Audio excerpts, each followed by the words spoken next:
In news from Jamaica, Minister of Finance Dr. Peter Phillips attempted to help the country understand better the details of the PetroCaribe debt buyback on Monday. His press conference follows that of the opposition spokesman on finance and planning, Audley Shaw, and other members of the JLP executive who last week labeled the buyback a bad move for the country. Minister Phillips opened his explanation by noting that the funds were raised through the issuance of long-term stocks and bonds on the capital markets. He says the wide acceptance of persons to invest in the country signals an improvement in the island's credit rating. The finance minister says 3/4 of the money will be used for the debt buyback, while the remaining funds will be used to ensure that there are no gaps in the 2015-2016 budget. Minister Phillips adds that among the benefits to be had from the deal is lowered debt servicing costs. What is the benefit of lowering the debt to GDP ratio? Well, first of all, it is the key number that everyone looks at in determining the debt sustainability of your economy.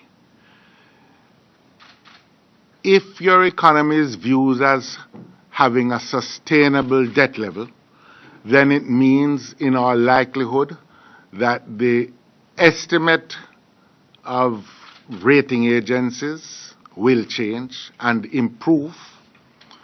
That in turn would mean that the estimate of country risk improves, and in turn that means that the likely interest rates charged will decrease. Interest rates not just to government of Jamaica, but interest rates to every investor investing in Jamaica, whether a foreign investor or a local investor. So for someone to say, why reduce it? It's not troubling anybody. Boggles my mind, if no one else. Minister Phillips says the debt purchase ensures that for the first 10 years of the 30 years repayment period, Jamaica will only make interest payments. Another benefit is that the debt to GDP ratio will also be lowered given the difference in principal amounts, and he says this can only be a great move for the country. The transaction with Venezuela is based on the net present value of the debt outstanding at December 2014 and represented a very large percentage of what is owed under the program, but not the total amount. The remaining outstanding amounts attest to the commitment of the Venezuelan authorities to the continuation of the PetroCaribe facility, assurances which they gave and which we accept. There has been significant debate on these transactions, some positive and some misinformed and unfortunate. These transactions, which were successfully completed, are for and will be to the benefit of the Jamaican people. A few of the benefits are, first of all, our debt service will be lower by just under $300 million over the life of the transaction.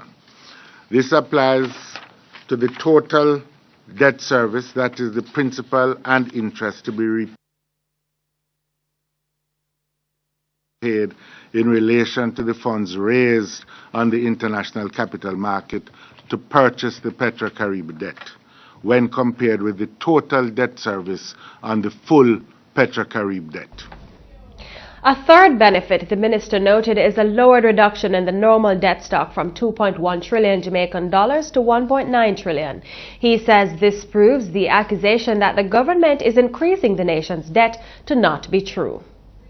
In effect, by purchasing the debt owed by PetroCaribe Development Fund to PDVSA, Petrolia, SA, the PetroCaribe Development Fund is now obliged to pay the central government instead of PDVSA for the full amount of the debt. The payments from the PetroCaribe Development Fund will allow further the government to improve the services that the government provides. This transaction, contrary to what has been said, does not mortgage the future of children not yet born, to end the quote, nor will it require higher taxes as some have sought to suggest.